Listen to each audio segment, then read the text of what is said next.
doorbell camera. Now you got a front row seat to your house getting robbed. No. And there's nothing you can do about it. Get out of my house! Ooh, Mom's jewelry. There goes the TV. I'm sure it'll turn up at the pawn shop. No! Just because you can see them, that doesn't mean you can stop them.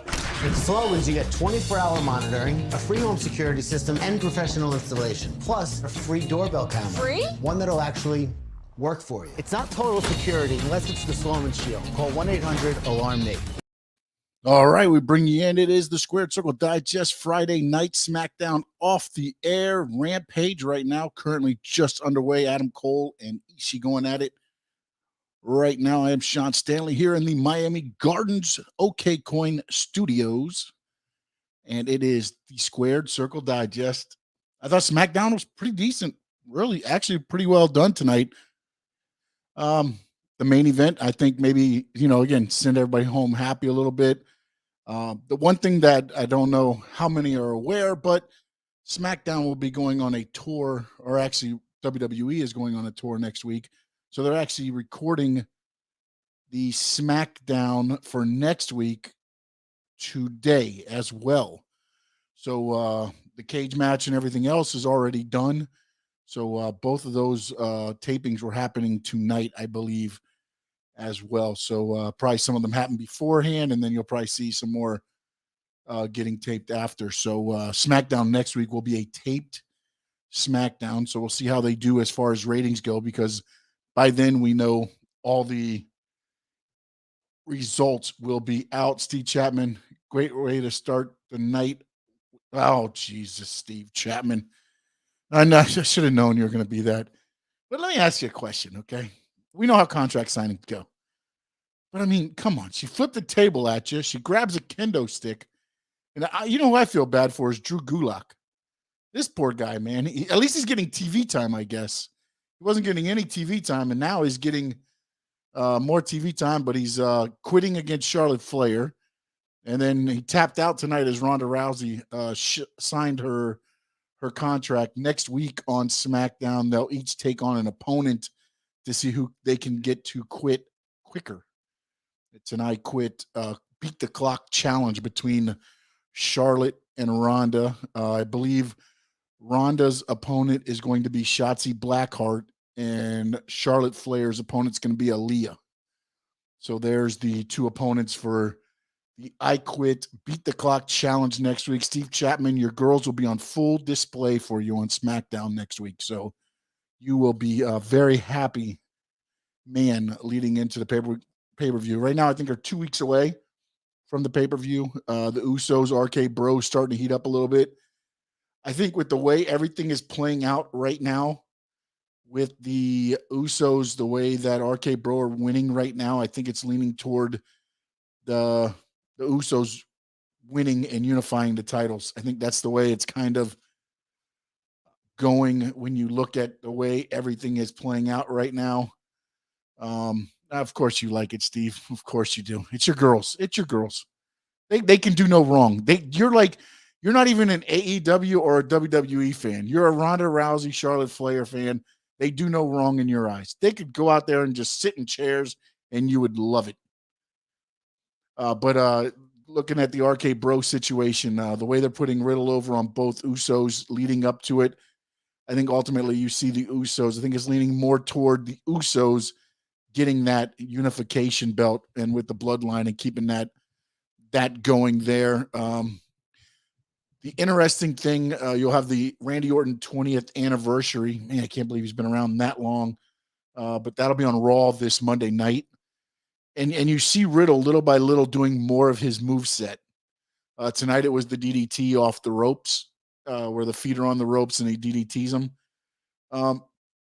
Starting to think that's going to be some of you're going to start seeing Orton. Right now he jokes around and he likes it, but maybe when they lose the titles, that's not so much of a funny, joking matter, and it becomes an issue, and then that starts the whole thing rolling with Orton and Riddle. And again, everything can change because I know they're making money hand over fist with the RK Bro, especially on 420.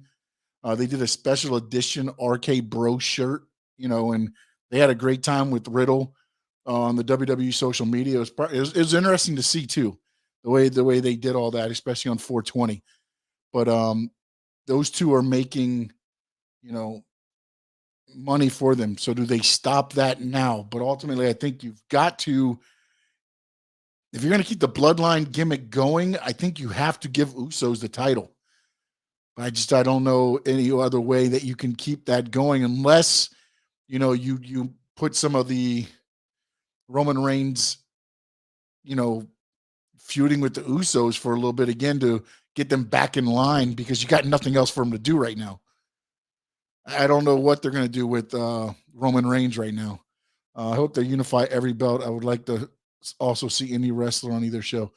I mean, it appears that's what they're doing, but what's weird is that I heard, the networks, being NBC Universal, which is USA, and Fox, wanted to have their own individual champions so that they could do, when they have the NASCAR races or whatever, they could have their champion being the ones front and center there. But again, things change. Maybe they've talked behind the scenes and was like, hey, we can do it better if we have just Roman as the face on both shows, doing the same with everything. I think ultimately you're going to see that. The one thing, though, I don't know that they unify the women's titles. I know we've talked about it, Steve, and I know you want that, unify every belt, but I just think there's too many good, women wrestlers. If you just have the heavyweight title and the tag team titles, I don't know that there's enough to go around. You're gonna have a lot of people out. Where at least now, if you keep those titles, and maybe that's the way they got the networks maybe to agree to this, is that the separate titles are going to be your women's titles. You'll have the one on Fox, the SmackDown, and the one on NBC Universal, the Raw. So you'll still have a separate champion there, and then you have the U.S. title and the Intercontinental title, and then you'll have the heavyweight and the tag teams, which if it's the bloodline, you'll have the bloodline going back and forth to both shows. And right now, that is the main topic right now, in WWE. It is the bloodline. Watching the Ishii Adam Cole match, and right now they're just kicking the crap out of each other. The Heat right now are up 101-98. Hero just missed a runner. Hawks got a chance to tie at 3:37 to go. Not going to do play-by-play, but that's where we're at there. And Trae Young, apparently what he said after the game, last game, has rang for the officials, because he's getting some calls that he hadn't been getting, and the Heat haven't been half as physical, I don't believe, with him. But I do know this is a wrestling show. But right now, he makes an and a one, and he can tie up the game as he goes to the free throw line. So we'll keep you up to date. Hawks Heat, as well as AEW, which right now it's Adam Cole and Ishii again fighting each other out. Make sure you get your questions in. Let me know what you thought of SmackDown or any other wrestling. You had AEW Dynamite on Wednesday, NXT Tuesday. Let me know what your thoughts were on those shows as well. The game is tied up 101 right now between the Heat and the Hawks, so we'll keep you updated as that goes. 3:14 to go in that one, and Cole and Ishii are both down on AEW Rampage, so we'll try to keep you up to date on everything that's going on right now. A lot of action going on. SmackDown, Sami Zayn, Drew McIntyre, ultimately going to a steel cage match. They're going to head that way for that's being recorded tonight. It may have already been recorded and put in the can for next week. So it's going to be interesting to see the ratings right now. SmackDown's been about a 2.1 share. When you look at it, that's been the best. But again, they're on Fox, again, a channel that pretty much everybody can get. Raw this week came in at a 1.6. So that 1.6, and Jay White just got involved in the Ishii Adam Cole match. He attacked Ishii's outside guy, and now Adam Cole just put away Ishii. So he'll advance to the Owen Hart Memorial for the men's side on AEW Rampage. Jay White, Switchblade Jay White, gets involved. The Bullet Club helps out the Undisputed Elite on Rampage. And again, when I was looking at the ratings, AEW, man, they just continue to fall. And I get it. I know a lot of people were saying they went up against the NBA playoffs and everything else like that, but they were beating the NBA games. And I get it. It's the playoffs. It's going to take a little bit off, but they should at least stay around. They're not even, they've fallen further from the 1.0. They've went to 977 now. And again, even Raw's doing a 1.54. So, and Raw's on Monday and going against other competition. So we'll have to see how that plays out. Right now, the Hawks just took a 106-104 lead over the Heat, 140 to go in that one. On AEW right now, we've got the Jericho Appreciation Society trying to walk into the building, but they are banned from the building tonight because Daniel Garcia will take on Eddie Kingston later on in the show. So we'll have to see how that goes. And SmackDown, you had the Ronda Rousey. I know Steve loves that. Steve loves that stuff. I'm not all in on the Ronda Rousey Charlotte Flair like Steve is. Steve's gonna have to try to get me hooked on that one because right now WWE is doing a poor job at getting me hooked on what they're doing there. I didn't really enjoy the WrestleMania match, and then even worse when they're running it back at Backlash. I just don't see it. Madcap Moss, he's continues his winning ways. He beat Los Lotharios again, and we'll have to see where that goes. He was attacked by Happy Corbin at the end, and Happy Corbin stole the Andre the Giant Memorial Trophy. Do you believe that? Stole the Andre the Giant Memorial Trophy and left. It's unbelievable. Let's see. Chapman says maybe the networks were fighting over which wrestlers appear on their shows. That's why every wrestler and belt should be able to appear on either network. Everybody's happy. No. Yeah, but then you turn into the John Cena's and everything else. You burn out. If I can watch them on Fox, why should I tune in on Monday and watch them on Raw? You know what I'm saying? Like if you can catch them on either network, that was the reason they went kind of to the brands and had everybody, you saw them either on Monday or you saw them on Friday, depending on who you liked. And that's also how they kind of separated. They put, the different people in different positions to where, everybody, you had a mixture. You may like this wrestler that you want to see on Friday and this one you want to see on Monday.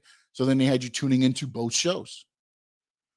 So ultimately I don't know. And also I don't know that WWE can make it interesting enough to travel, to carry over from Raw to SmackDown and then back to Raw. You know what I'm saying? Like the stories. I don't think that they can get these storylines to go back and forth. I just have no faith in the WWE and making that watchable. And again, remember, Roman Reigns has a lot of creative say in the bloodline. Him and Paul Heyman have a lot of say. That's why that is, to me, that's the reason that's flowing so well. So, take it as it is. They kind of have creative, and you see that's one of the better things going. When Brock was there, Brock was also involved in that creatively, but I just don't have faith that if they do go back and forth and keep the same talent going back and forth, that they'll make it interesting enough to where I want to tune in on Monday and Friday. It's not the Attitude Era anymore. It's not the, and social media also has a lot to do with it because there's really no surprises. You're not going to all of a sudden see Stone Cold drive a Zamboni in on Raw or Kurt Angle driving a milk truck in, or Stone Cold driving the beer truck in. Those days are kind of gone. You know what I'm saying? There's no real surprises. Hell, the only surprise for Cody when he showed up was when he was actually going to debut. Were they going to bring him in on the Raw before to build it up, or were they going to wait until WrestleMania? So I just, Steve, my issue with the whole thing is that I don't have faith that WWE can do good enough to write 5 hours 5 hours of TV using the same talents. They have a tough enough time with the talents they have now making it all work. Vince is tearing it up and rewriting everything and putting it together an hour before shows. I just I think that's probably my biggest issue with the whole thing. Oh, there's my dad. How we doing? Hey there, wrestling fans. Steve says, do you think they had Paul turn on Brock so that Paul could be on every week because Brock is a part-timer? I think that's part of the problem. That's part of the reason why, but also I think it added a depth to the story.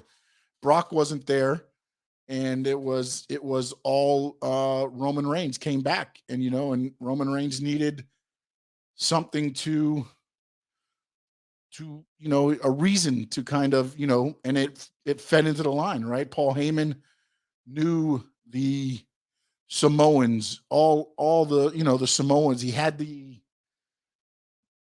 storyline was built in there with all of his, him knowing the Samoans and kind of growing in the industry with them and how they taught him. And now he's kind of being the wise man to Roman Reigns and getting him to, ultimately play in. And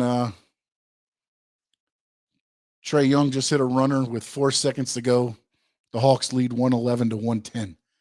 For those that are not watching it, which I'm sure almost all of you are watching it at some point.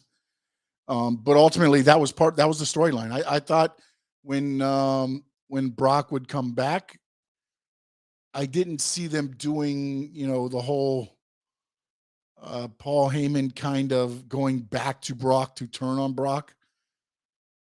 I thought that was a little bit added in, but maybe they just needed to stretch it out a little bit to get to WrestleMania. So it kind of made a bit of sense, but also I think it was a little bit of a reach to have him go back to Brock to ultimately turn on Brock. It was kind of a reach to me. It was a reach to keep that feud going to get to where they were going. So we got about 4 seconds to go in the heat. 4.4. Hawks up 111-110. The Anoa'i dynasty is enormous. Yeah, I can't think of a bigger fan of wrestling ever. No, and honestly, man, I mean, when you look at it, I mean, you got the Usos now. You still got Jacob Fatu down. There's Lance Anoa'i that's down in the independents. You've got Solo Akai, who is in NXT right now. That's one of the Usos' cousins as well. I mean, you could kind of throw Tamina in there. Nia Jax was a part of it.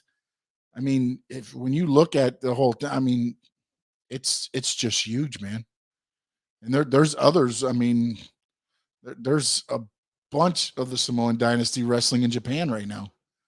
When you look over in Japan, there's just, it's huge. They could honestly, and the game has just ended. The Hawks beat the Heat 111-110.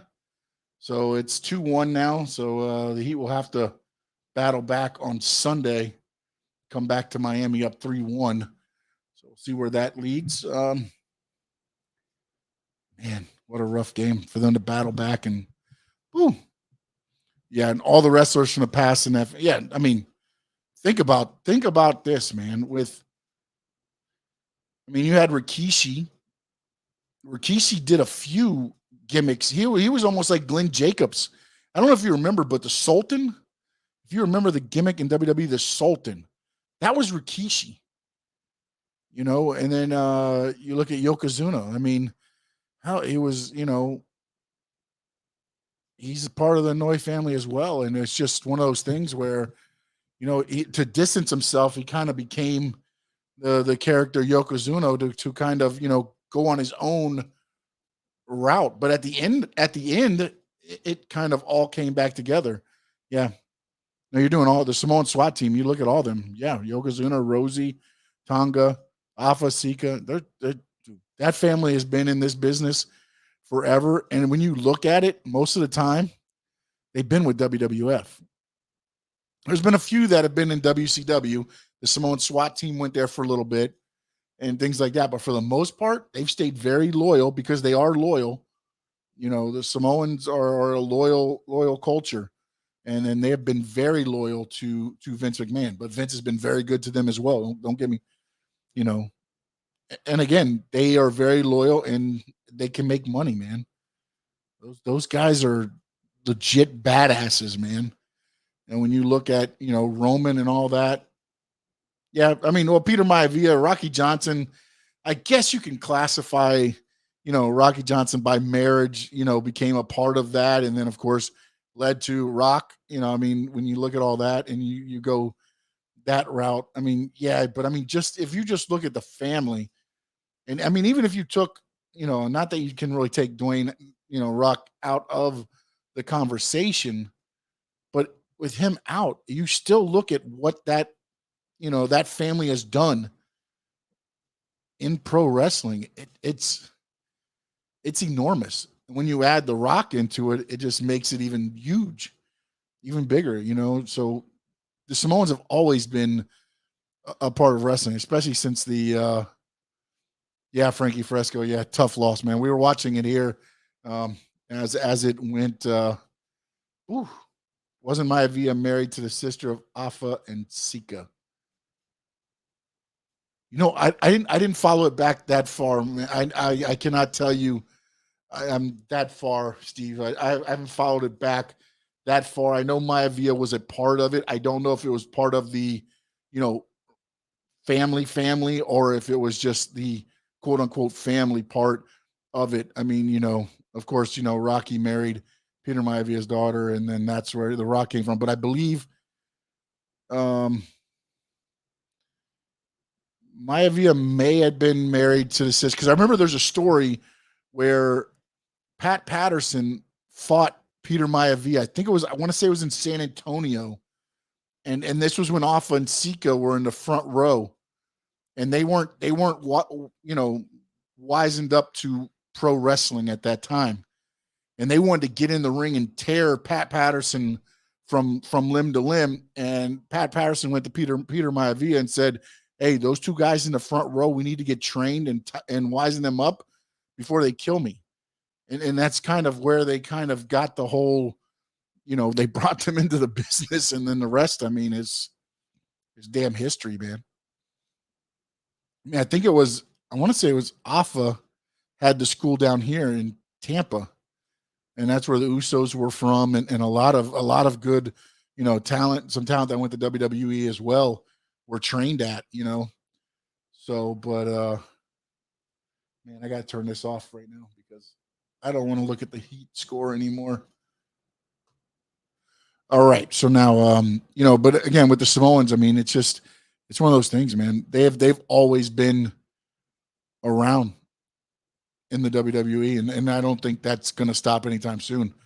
I mean, you look at right now, look who's on top, man. Roman Reigns, the Usos, right? I mean, Solo Sakai is probably going to be, moving up soon. You got Tama Tonga, and those in the I don't know what they're going as now. I don't think they're in the Bullet Club anymore. I think they did a rift of the Bullet Club in Japan, so I'm not sure what they're at now. But there's a lot of the Samoan dynasty in there as well.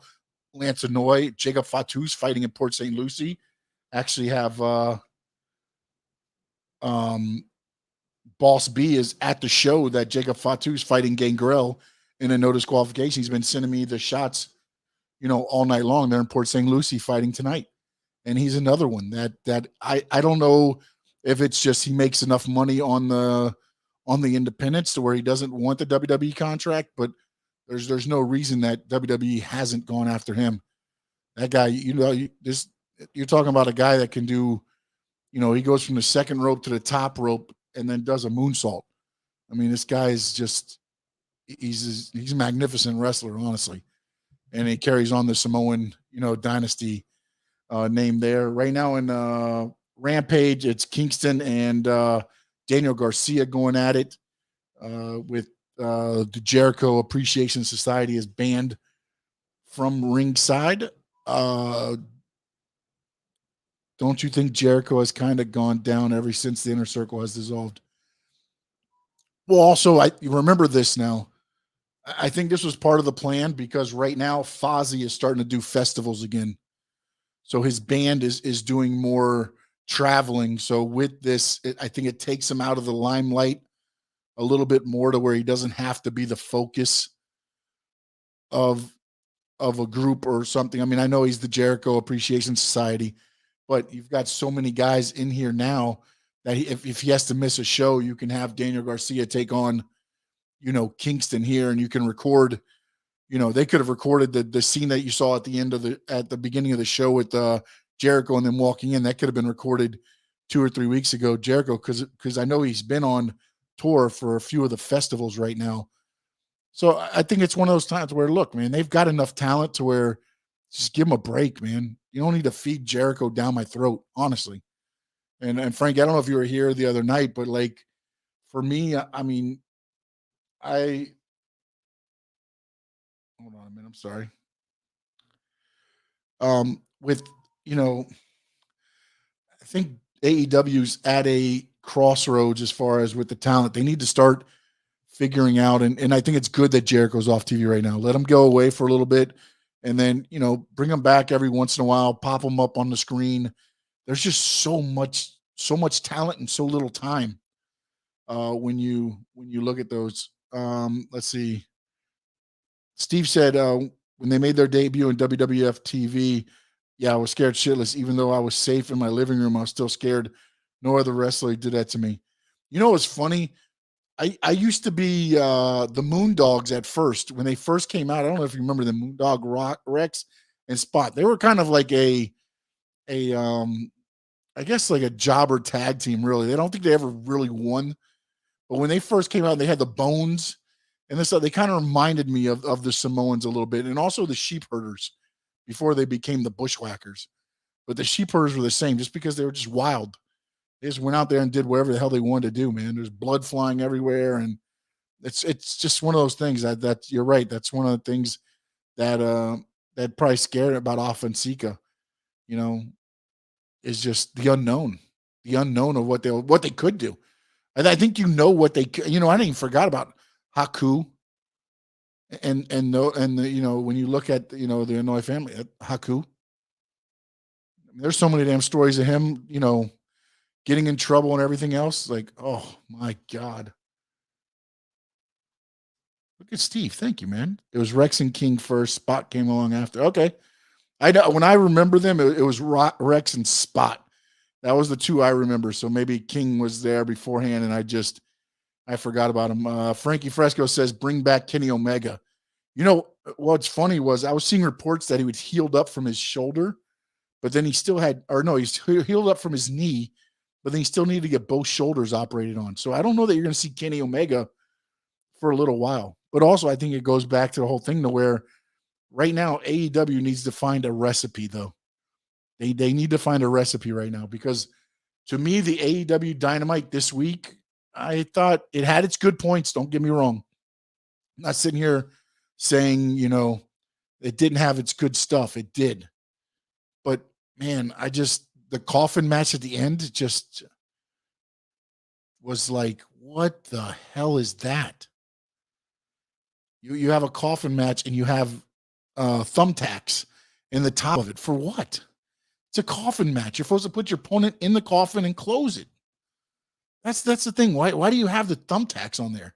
To do an additional spot to bring somebody else out, his manager, to backdrop him on there, and then it just seems like there's just too much. And then also the other thing with me is right now is Sting. And I've said it on Wednesday, man. I'm tired of seeing a 63-year-old man go to the balcony and jump off. I'm tired of seeing Jeff Hardy go to the top of a ladder and jump off on free TV.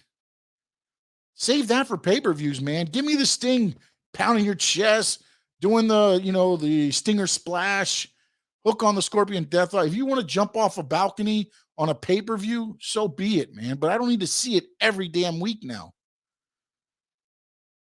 It's starting to get to me to where it's like, oh, okay, we need to figure out how to do a holy shit moment. Okay, have the 63-year-old guy jump off the balcony. It just, dude. It's just, come on, man. I love both products. Don't get me wrong. I'm not a WWE guy. I'm not an AEW guy. I'm a pro wrestling guy. But when stuff getting too much, man, you got to step back and take a look and be like, okay, well, you know what? Maybe we need to do this, and this differently. Because look, man, I think AEW starts great. I always think they start with a great match, but sometimes that also I think is their downfall, because then after that, what are you going to do? It used to be your first match was good. Your second match built up. Third match went up a little higher. Fourth match, again, on a TV show I'm talking about. When you go to a live show, usually they divide the card into halves. So you got say there's 8 matches on the card. Your first match will lead into your second match. Your third match will kind of be a semi-main event. And then kind of the main event of the lower card is your fourth match. Then they'll do an intermission. Then they bring it back at the fifth match and they build back up to the main event. That's kind of how you do the live shows. But on TV, you've got to work your way up. And the other thing with AEW is they never give you a damn break, man. They've got picture-in-picture. They've got promos. They've got, dude, you're trying to pack 10 pounds of shit in a 5-pound bag. I love wrestling, but after a while, it's like, dude, how much can you fit into 2 hours? Get more TV time. Ask for more TV time. Steve says King was great. He had a problem getting back into the U.S. from Canada, so they replay. Oh, no. Okay. All right. Jay Kernite says Sean so far is the only person saying the obvious. So thank you, my friend. It's refreshing. Yes, I appreciate that. Yeah, the second leap was rough. I mean, look, dude, Top Flight, the guy Darius, the brothers, I can't think of the last name right now, but the Top Flight, his brother has been here. Darius just came back from an ACL surgery, injured his leg again. Now he's out again for a certain amount of time. Your body can only take so much of this fake stuff. I mean, your body ends up giving out on you, especially when you're doing all these high risk moves, man. Dude, your legs can only take so much. Knees too. Let's see here. Yeah, AEW kind of having identity crisis. Yeah, they are 100%. And I think it goes back to, I think they did good signing all the talent that they signed, right? It was one of those things where, but also it's one of those things where I think WWE kind of flooded them. Like, hey, here's everything. Now let's see what AEW can do with it. Because honestly, I think in the back of their minds in a way is they knew they've only got 2 hours of TV. How many guys can they sign and make it work? A lot of you guys on the chat board, a couple of you guys on the chat board were saying, oh, CM Punk should have came in and won the title right away. Why? That's the obvious thing that should have happened in a way. If you look at it, it just, to me, it's you need to make a story. And I think they've done it right.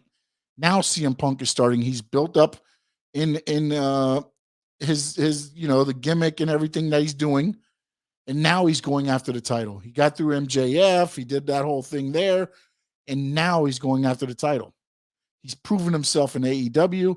Now he can go after the title. To me, if he signs and then you just put the title on him, you're telling your guys in AEW, you guys mean nothing. Because remember, Tony Khan in all the stories says he had the 4 champions. His 4 champions were picked before AEW TV went on the air. It was going to be Jericho to Moxley to Omega to Hangman Adam Page.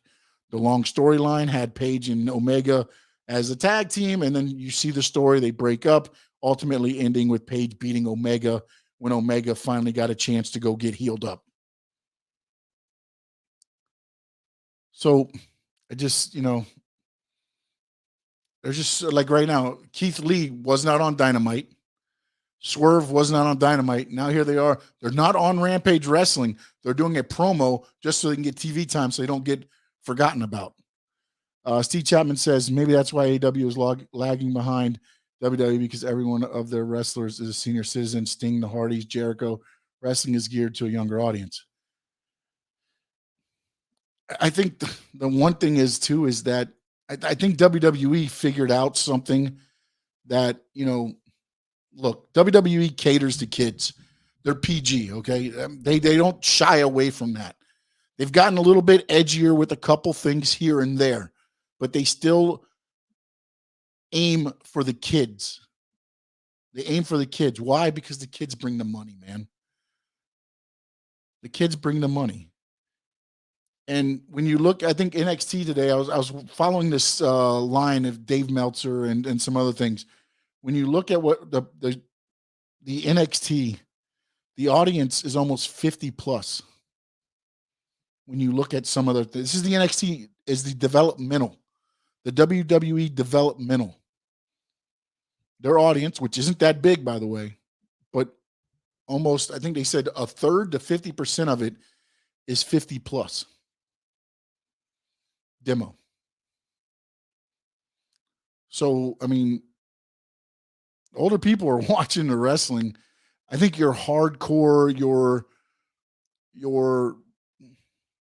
ECW-ish type fans, your AEW fans are hardcore wrestling fans, but at the same time, look, yeah, they're going to go and they're going to buy tickets. They're going to go and they're going to buy merchandise. But those young kids grow up doing what? Watching WWE, right? So as a kid, you grow up, you love WWE, you love WWE. As you get older, you're still watching WWE. So they get them young. You'll get your fans that get unhappy with WWE, and those are the ones that jump to AEW, to Impact, to ECW, to whatever. But WWE hooks you young, and then you grow up watching them. And then if you watch it, they have stages for everybody. New Day is your comedy, right? For the kids and doing all of the crazy dumb stuff like whoo, and all that stuff. Your New Day. Then you get up a little bit more and you've got your Drew McIntyres, and then you get up even further older and you got your Roman Reigns, your Bobby Lashley's. They bring in, your Brock Lesnar's, your Goldbergs. So there's a little bit of something. Rey Mysterio is another one that hits the younger audience. That's why he's around so often. They get you watching young, and then you grow up watching WWE, and then you still watch WWE to the day. I guarantee you right now, you can tell, everybody can tell me, oh, I love AEW, oh, I love AEW. But if you sat there and said you can only watch one wrestling company, you can only choose one wrestling company, and you have to watch that for the remainder of your life, what company is it going to be? I did the poll on my Twitter before Cody even jumped and everything else, and WWE won.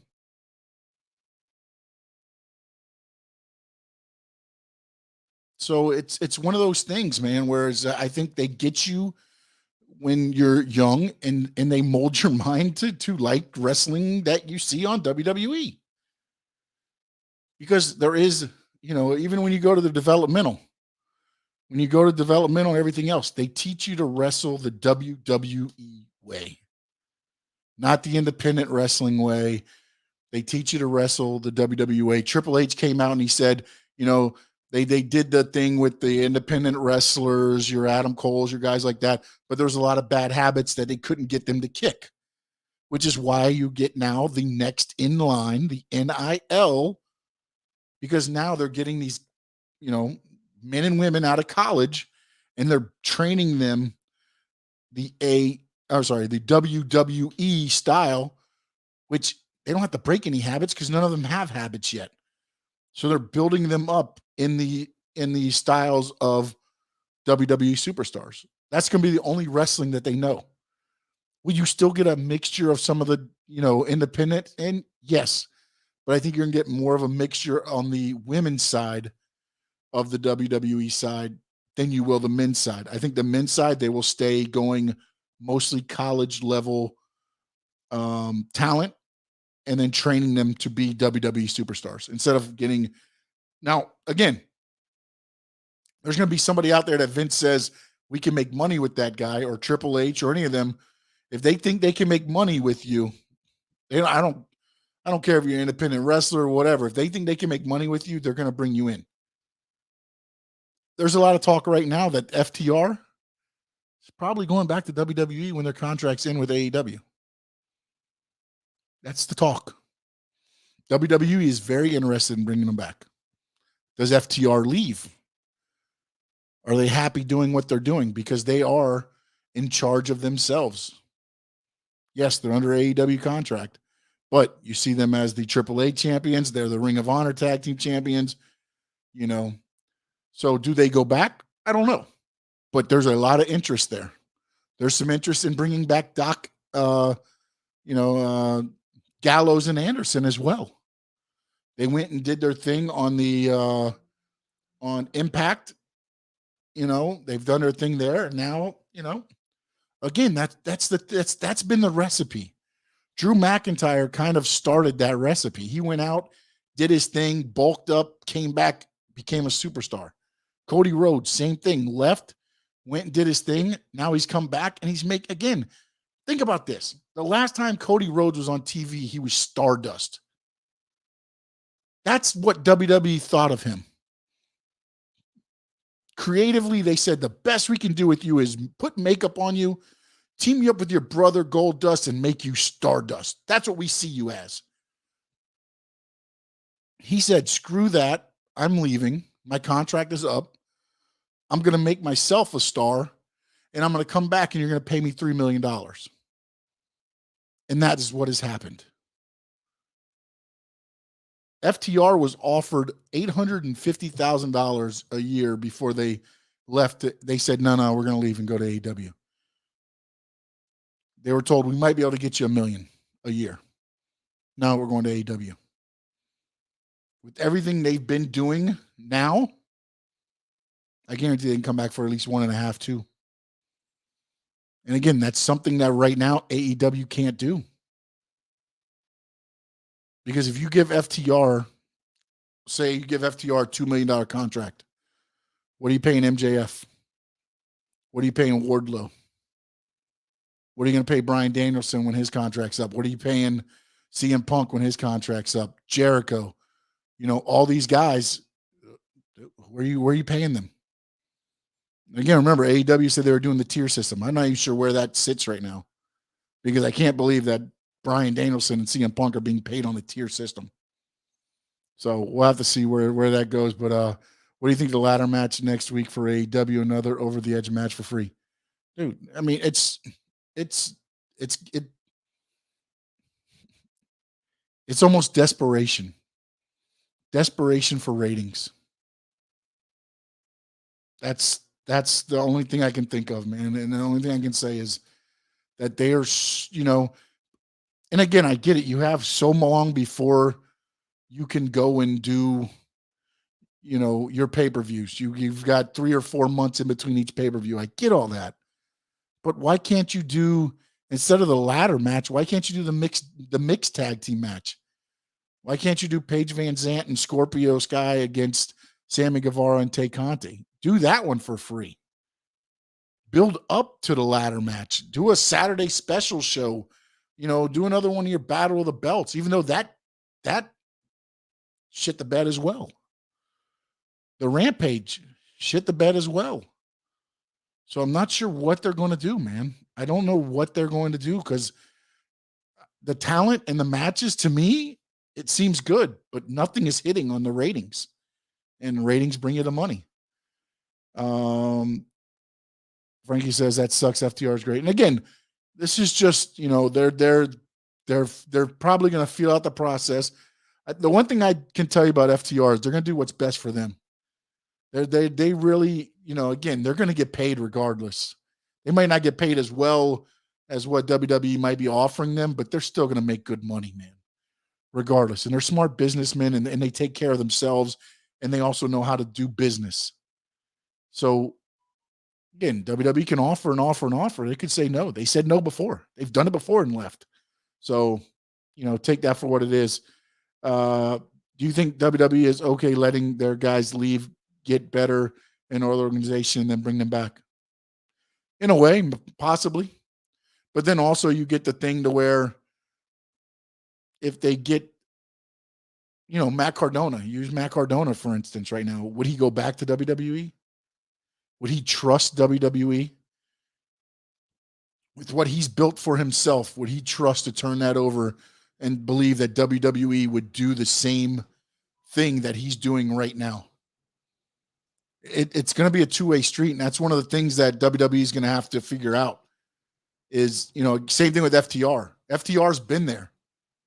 They saw how crappy the creative was and the storylines and everything else. They've been there. They've seen that. So what's going to change them?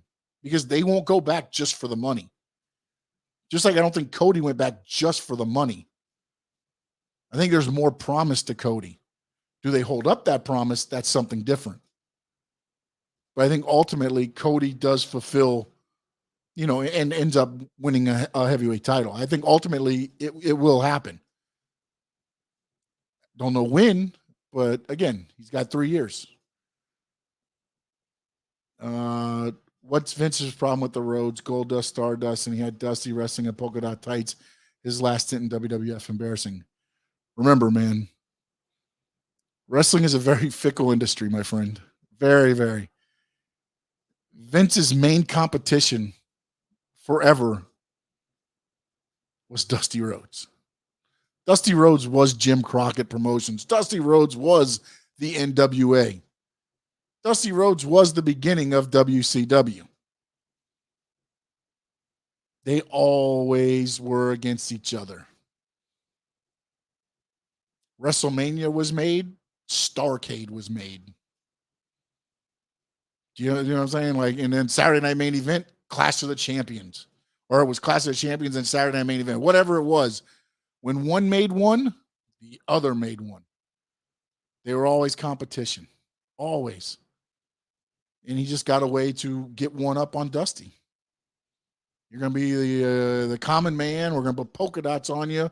And Dusty went out there and got it over like $1 million, which Vince didn't think it was going to happen. Fat guy in polka dots dancing around. Never going to happen. Dusty made it work. Because Dusty could make it work, man. Dude. Dusty understood this business. Dusty lived this business. It's amazing, again, when you look back, think about this. WWE up until his passing was still working with their talent, teaching them promos, teaching them character development. Hell, Sasha Banks, Seth Rollins, all those guys credit who? Dusty Rhodes, telling them, hey, open yourself up, open up, be more. Dusty understood the character development part more than anybody else, man. Why? Because he was bigger. He was a larger than life character. Who would have thought some, overweight guy would become the American dream? He willed that into, and again, it didn't help that, it didn't hurt that he was the booker as well. So he booked himself with the Horsemen. So he always had the perfect antagonist, Ric Flair. When he was in Championship Wrestling from Florida, he had Kevin Sullivan, Sir Oliver Humperdinck. He always had that perfect antagonist as well. Because why? He knew the business. He understood in order to make me look like $1 million baby face, I need to get a good heel, a good antagonist. That's what pro wrestling's about. The heels, they do so much stuff that you pay money to watch them get their ass kicked in the end. And then Ric Flair made the living off of being the guy to, once you see it, then all of a sudden he'd weasel it out at the end. Right? And then Dusty caught him. Dusty was the one that set him straight. Dusty beat him, won the title, and things like that. It's just the story. But again, one of the things with Vince McMahon is if you weren't created by Vince McMahon, you're not going to make it. You're not going to make it. You may get a little bit of a shine, which is going to be the interesting thing with Cody Rhodes as well. Because Cody Rhodes is not a WWE made persona. Stardust is a WWE persona. The old Cody Rhodes with Ted DiBiase Jr. and Randy Orton. The legacy, right? They're called legacy. That was WWE's vision. If it's not Vince's vision, you're not going to succeed. You'll get a little bit of a shine. Drew McIntyre, there's a reason why. Drew McIntyre was made in WWE. He was handpicked, if anybody remembers, many moons ago. Vince McMahon said, this guy has the it factor. He pissed it away. He had to go to the independents as Drew Galloway. He did TNA. He bulked up. They brought him back. They threw him as Drew McIntyre again, and now they pushed him to the moon. We'll see what happens. I don't know. I don't know if that's what's going to happen with Cody. He set himself up to be good, and if not, then he just collects his $3 million a year and enjoy the $3 million a year. The fight right now on AEW is not bad. Was that the Eddie Kingston one? I'm not sure what time that was at, or are you talking about the Marina Shafir match and Jade Cargill? Frankie, Greater Good said Dusty Rhodes purpose on it. 100%. One of the all-time greats. Yep. Hard Times. Yep. Bull of the Woods, baby. Dusty Rhodes. Vince Ego gets in the way all the time. All the time. Dusty Rhodes watch Gorgeous George stick. Yeah. Yeah. A lot of them guys did. Think about it. Ric Flair was Nature Boy Buddy Rogers, right? He had the plane crash. He sat in the hospital bed. He watched Nature Boy Buddy Rogers and was like, all right, that's how I'm coming back. Yeah, Marina Shafir, I don't know if you know who she is. She's married to Roderick Strong. And Jade's not bad. She's still a little green. Still a little green, meaning she makes a few mistakes, but she has it. Jade Cargill has it. She's going to be a star. And she's almost there now, but there's still a little bit timing issues with certain things. Marina Shafir, also still a little young in the ring. She was an MMA fighter. She was with Ronda Rousey, Shayna Baszler, all those there. But Jade, man, she's got the look, she's got the stick, and she's got the moveset. Sometimes I think what happens is usually when you're, again, she's growing up on TV. She's growing up on TV in the wrestling business. Sometimes I think she gets moving a little bit too quick. And then so it's a little bit off on the moves because, again, a lot of wrestling is just footwork. And you see sometimes her feet are moving a little bit too quick. Sometimes, like right now, I'm watching right now, there's some, she's fighting a little bit too much with the moves. But actually, this has been a good match, Frankie. I'm not going to lie there. It has been a lot better than I thought it would be. But sometimes, she needs to sell a little bit more on the move than trying to fight out of it all the time. And now she's doing a great job of selling right now with the leg lock. Let's see here. What else we got? All right, got a couple more minutes here. Want to thank everybody that's been here on the show tonight. AEW New Japan, they did announce their Forbidden Door pay-per-view. It's going to be interesting to see how that turns out. I will be very interested to see where this goes. Thanks, Steve, man. Yeah. We're leaving. So the way travel's going to go for me, just so the wrestling shows are going to be kind of thrown off next week. Monday, I'll probably do Raw.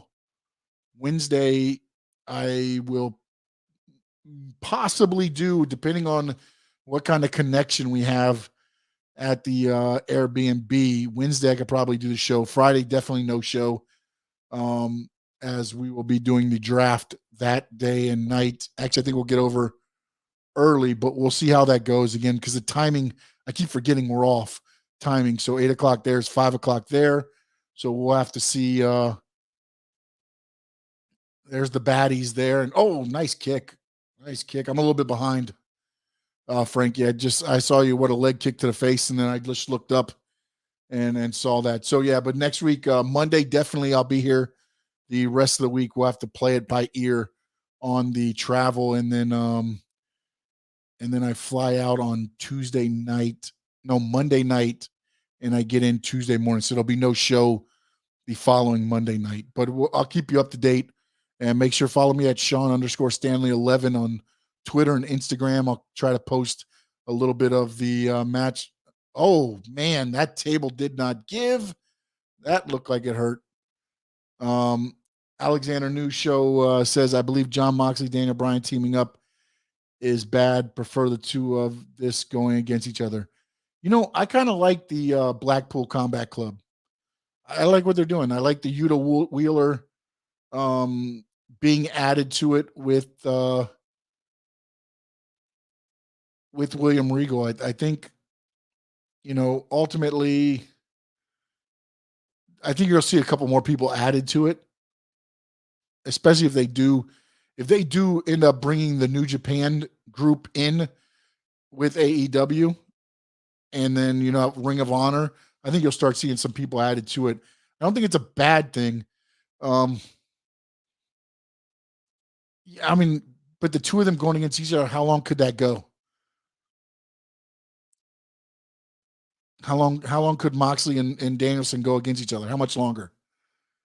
At that point, maybe another match or two. And with this, you're building up, I think ultimately what you're going to end up seeing them do is get a tag team match.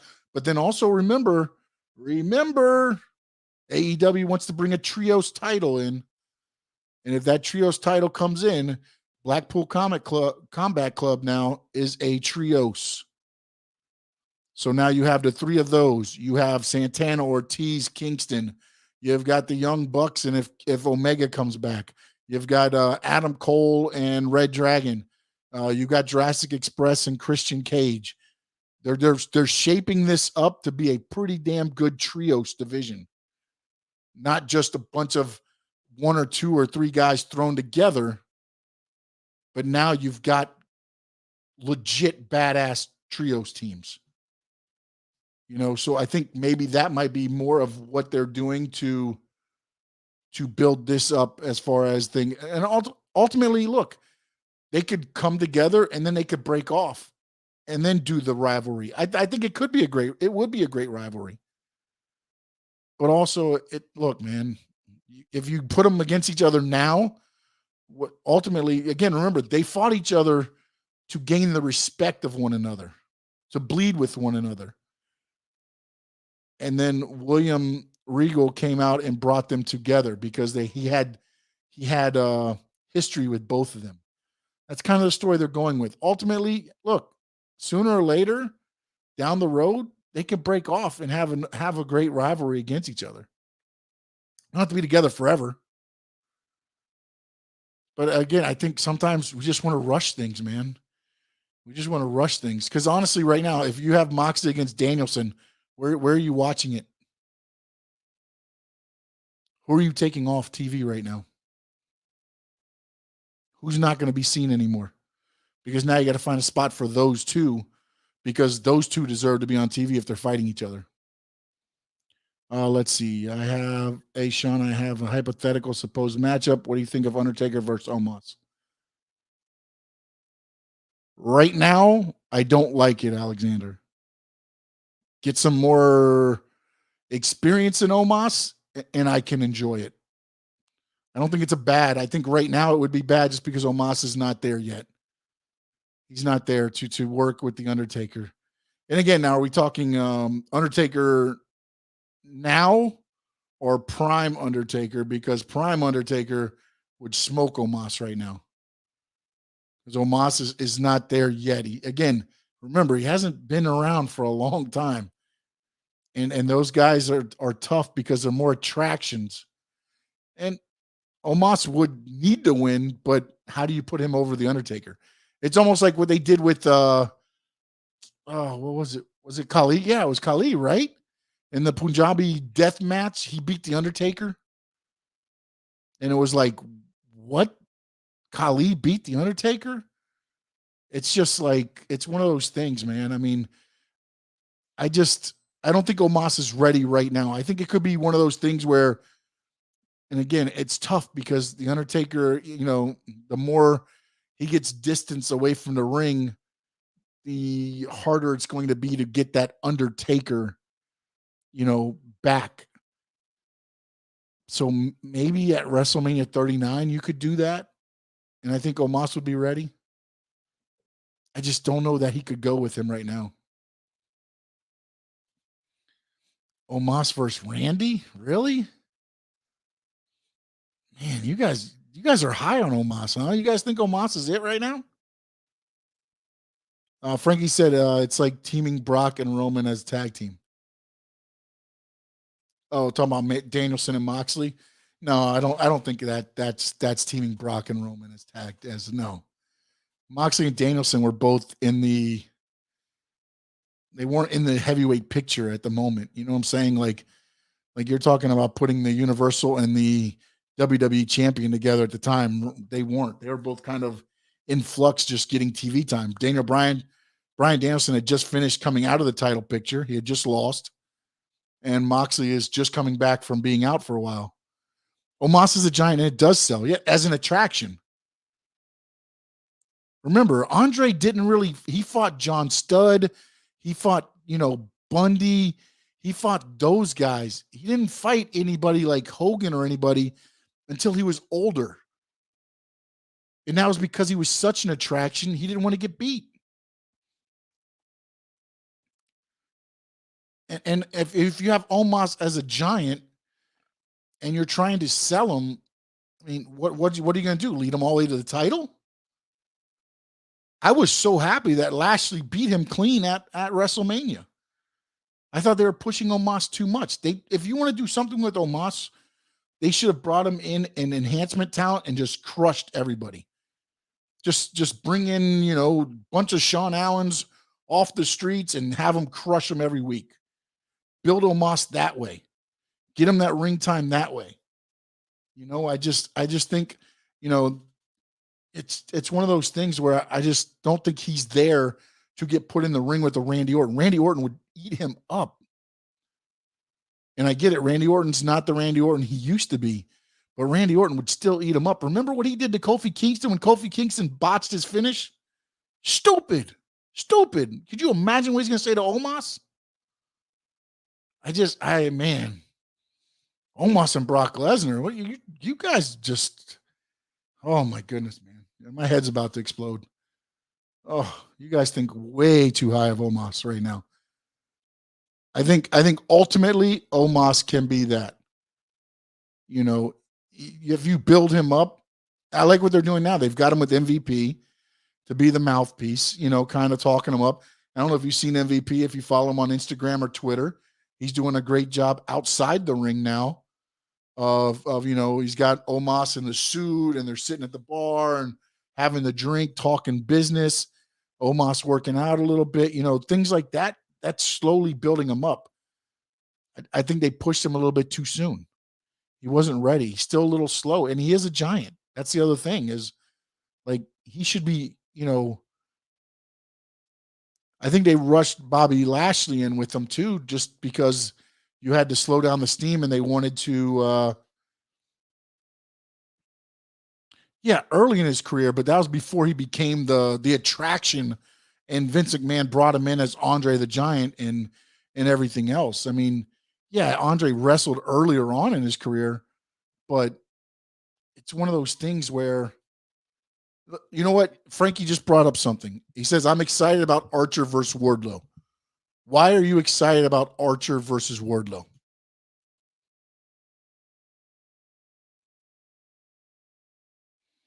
I'm going to wait for Frankie Fresco to try to, hopefully he's here.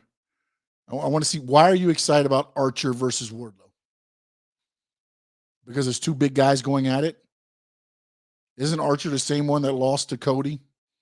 Isn't Archer the one that lost to Sammy Guevara? Archer's lost to Eddie Kingston. It's one of those things where I was talking last week where a lot of these times these guys, they don't know what to do with them, so they feed them as big guys that get beat. And now you have this, and you want me to believe that Archer's really a viable opponent for Wardlow? Why? Because today he went in and he beat up El Fuego. Like, it's one of those things where, like, sometimes I think wrestling promotions think they're smarter than what they are. WWE does it all the time too.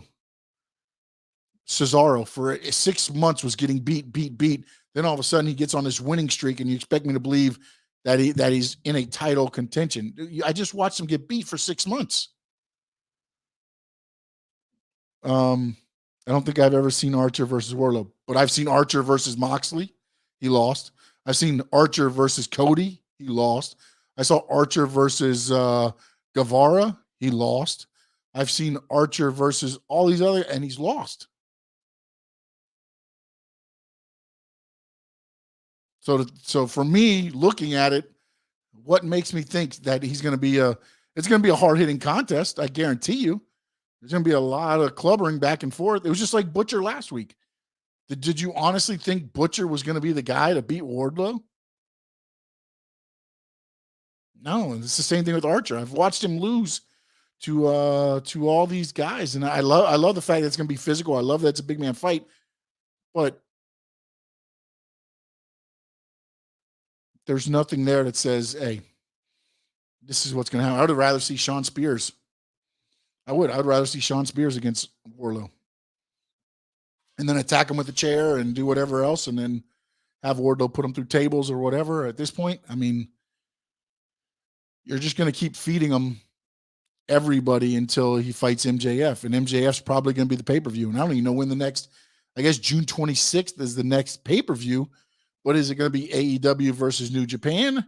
Are there going to be AEW matches and New Japan matches? That's one of the things we got to try to figure out, because ultimately, I guess then June 26th, which is approximately 2 months and 2 days away, that's probably where you're going to get MJF versus Wardlow, unless they do that for free too. Maybe they'll do a ladder match and put his contract up there, and Wardlow can climb it for free, and we can watch that as well. That's what I said. Why don't do more pay? No, I mean, I agree, but at the same time, they're doing pay-per-views for $49.99. How many pay-per-views are you buying a month for $49.99? They've got to lower the price. The reason WWE can do 12 pay-per-views a year is because they're $9.99 a month. So you're not having to pay $49.99 a month to watch a pay-per-view. You're not paying that. Think about this. If you had a good boxing match, a good UFC pay-per-view, and an AEW pay-per-view, which one are you buying? Because all of them are about $49.99. They usually do 4 a year. They've done 4 a year the last 2 years. I thought they would increase it a little bit, but they haven't. But they're also doing it on, Fight TV and everything else. Yeah, you could do 6 pay-per-views, but they got to be able to lower the price, because nobody's paying the Tyson Fury fight tomorrow $70. See, that's what I'm saying. I mean, so, and again, that's boxing. That's how that goes. But when you're looking at $49.99 a fight, or a pay-per-view, you're not getting that. And again, I don't know if they can go down to $35.99 a pay-per-view, and you do, or $30, $29.99, and you do one every other month. But then also you've got to look at the months. You don't do one in December usually because of Christmas, and usually you don't do one. Although WWE had a pretty good one this year, day one on January 1st, that did pretty well. But again, that's on Peacock. $9.99 a month, you get all the pay-per-views. So, again, I think AEW needs to look at something there to see. They're doing about 11 to 12 pay-per-views a year. So, actually, this year I think it's 10 this year. It's 10 because I don't think they have one in December, and they had a huge gap between WrestleMania and the other one, Elimination Chamber and WrestleMania. The month of March, I don't even think they had a pay-per-view. It was like the end of February, and then all of March up until April was the leading up to WrestleMania. Yeah, and again, maybe AEW, that's one thing they need to look at in the recipe is, again, they have Time Warner. I mean, they have HBO Max. Maybe they go to HBO Max and start streaming, man, and then throw your pay-per-views on there and do a tier, man. And maybe that, man, look, I'm not saying you got to charge $9.99 a month. Maybe it's $12.99 a month or whatever. I mean, I get it. Peacock does $4.99, $9.99. There's different tiers. Maybe you do that if you're AEW, you know what I'm saying? And try to tier it a little bit to where, but then again, you know, I don't know how their contracts are set up. You know, WWE, one of the big things when they went to WWE Network was a lot of the wrestlers were upset because they don't make the money off the pay-per-views anymore. You have to remember, they used to make a percentage of sales of the pay-per-view DVD. They got a percentage of course, the attendance, merchandise. And then, like I said, you got the sales of the DVDs afterwards. All that's gone now. All that's gone. You know, so it's just one of those things. I don't know what the right answer is. I don't have enough that information. I mean, for me, it's easy to say, hey, go HBO Max, and then you can do, you know, a pay-per-view every month if you wanted, because it's going to be the same price no matter what. And maybe that boosts your audience because, again, there's not a lot of people that can pay $49.99 for a damn pay-per-view, even if it is every 3 or 4 months. You know, and it was a smart move by WWE business-wise, but it doesn't hurt the guys as much now because you have guaranteed contracts. Back in the day, it would have been a lot harder because the guys' money dependent, a lot of their money was made off of the DVDs, off the pay-per-view buys, off of, you know, when there wasn't guaranteed money, your upside was where you were on the card. The main event made more money, of course, you know, and also what loop you were on. The A loop, which usually was with the heavyweight champion, usually made more money than the B loop, which was the Intercontinental champion. So you had, you know, it's a great value for wrestling fans. I mean, think about this. Okay, I think HBO Max is now $14.99 or $16.99 or something like that. Okay, so if you're paying $17 for, we'll just say $17 for HBO Max, and if you want to do $4.95 for Peacock, because you can still get WWE Network for $5, you're paying $22 and you get all the pay-per-views for those. Then if you want to go to Fight TV, you can go and you can watch your NJPW, your, you know, all the other ones. But your AEW and WWE pay-per-views would be streamed for $22. You know, so again, it's a smart business move for them. I just don't know what their contracts are, what their contracts are like for the tiers. Again, I don't know. They never really released that, at least from what I've seen. They just said they were going to do tiers depending on your years of experience and years on TV. So what that ended up being, I don't know. Sean, what do you think of Chris Jericho still wrestling, how he performs? I think he still holds his own right now. I mean, there's some things that he's done that maybe I disagreed with. The whole thing with MJF, you know, him falling off the cage, things like some things, yeah, you know what? But again, at the time, maybe he thought it was better for business to do that, to build up the MJF thing, you know. But I mean, I think he still goes. He still holds his own. He doesn't, you know, he's had a few, you know, the one lion salt he didn't hit properly, and everybody kind of tried to tear him up on that and stupid stuff like that. But all in all, I don't think he's not embarrassing himself.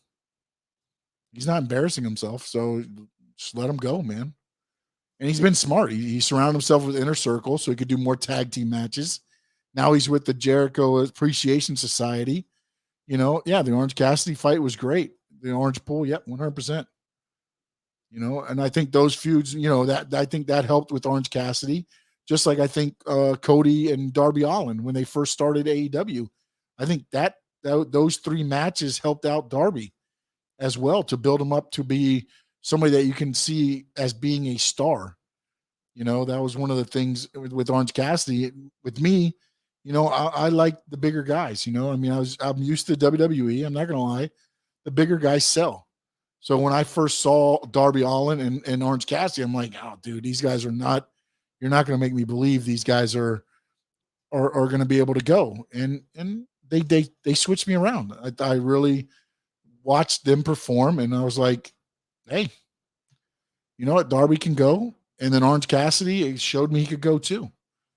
And since then, I've been a believer in their work. He's one of the best ever to perform as a speaker talker. Yes. Yep. 100%. Wardlow versus Archer. Oh goodness, Frankie, you're starting to become the Steve Chapman with the, oh my goodness. All right. I've had enough. I've had enough of the Wardlow and Archer. I think it's going to be a good physical match, but I just cannot get into it anymore than that. And I want to thank everybody that was in today.